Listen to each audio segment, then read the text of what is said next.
Yeah, I absolutely loved this movie. I mean, it's not perfect, not even close. It's actually the weakest entry in the series so far, and I still had an amazing time watching this on big screen. I actually had so much fun that I'm planning to watch it for the second time in theaters. But it is a weird one to judge because the first 1.5 hour of this movie is actually best in the franchise, at least the one I enjoyed the most. That entire aerial fight sequence is phenomenal. However, by the end of this movie, I was just like, oh, so this is the weakest in the franchise.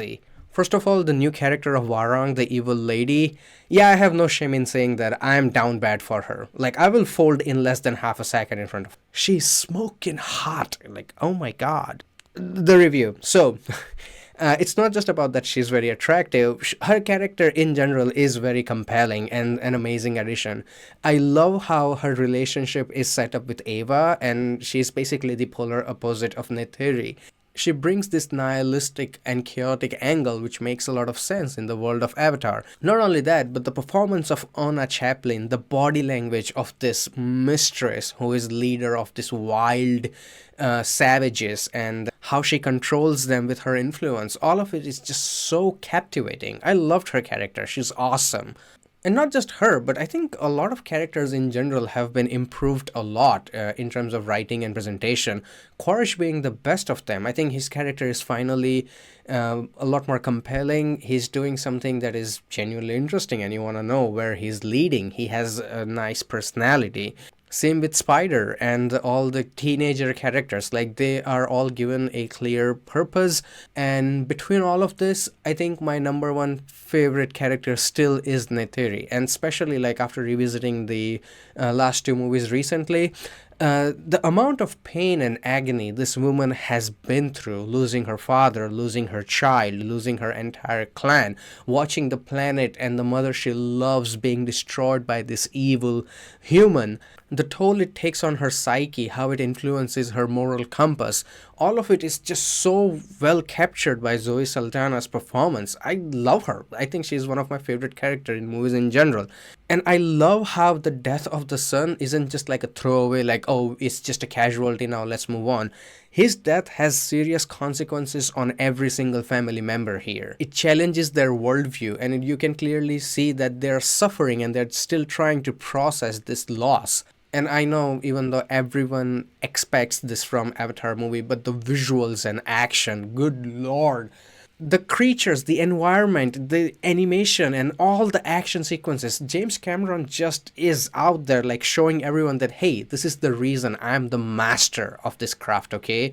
And I know how to make things look epic on a gigantic screen. So yeah, Avatar 3 goes into the list of movies that are my favorite cinematic experiences of all time. Something I will remember till the day I die watching on big screen. It is that good, again. And one thing that surprised me that this movie has a lot of non-action moments which are good, which never happened in the last two movies. But it has some serious conversation scenes, or there are moments where characters are in conflict and they're trying to navigate, like, what can we do now? There are also some comedic moments which surprisingly work. Couple of jokes were very out of place, but there is like amazing sequence with Quaritch, which is just hilarious.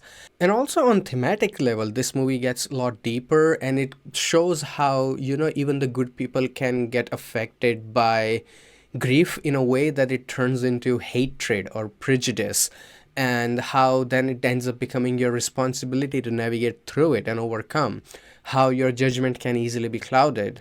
There's also this big emphasis on that just sticking to old ways or rituals is not always a good idea. Sometimes listening to younger generations, trying to look from their way, is very important to move forward or even for survival.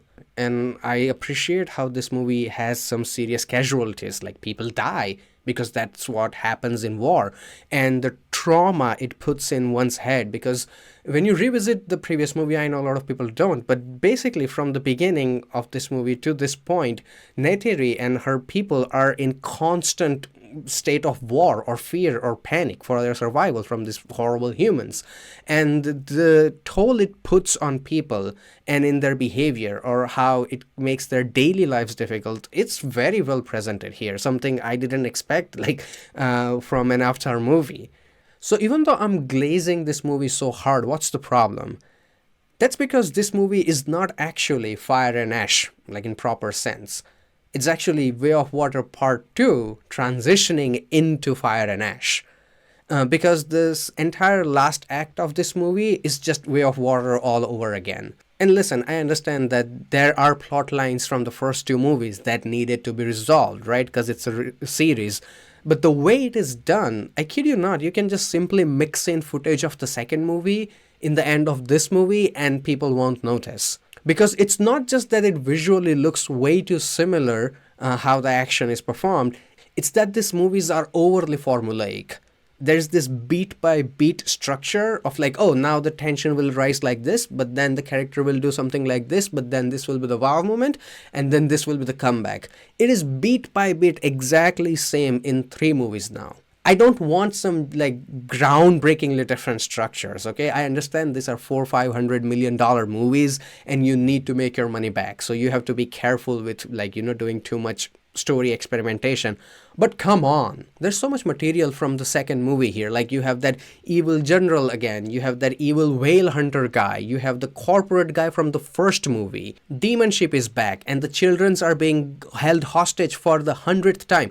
Like, I'm so sick of this hostage plot line in general. Like, how many times you can hold somebody hostage for something in return and use that to build up tension? And on top of that, even the Spider's character has improved a lot, and it is like the central conflict into the movie. Like, his character is extremely important.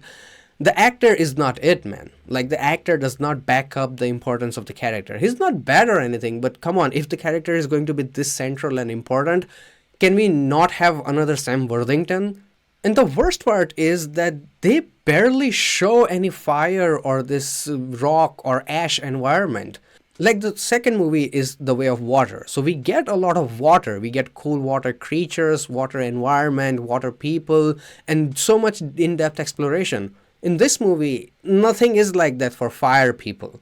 And there's only like 4 or 5 minute long scene barely where Quaritch visits, like the scene is in the trailer as well.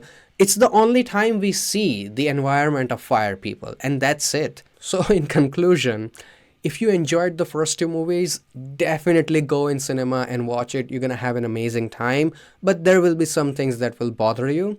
But if you have seen first 2 movies and you didn't like it, don't watch this one. It's not gonna change your mind. It is Avatar movie at the end through and through. It's weird because even though I have a lot of problem with this movie, when I see the dude riding a gigantic whale, jumping out of water while holding assault rifle in one hand and shooting some evil whale hunter, right? Or on the other hand, you have Neytiri riding this crazy dinosaur creature fast in the air while holding an arrow that has bomb at the end, which explodes on the contact and destroys an evil military ship. I'm happy, okay? I love it.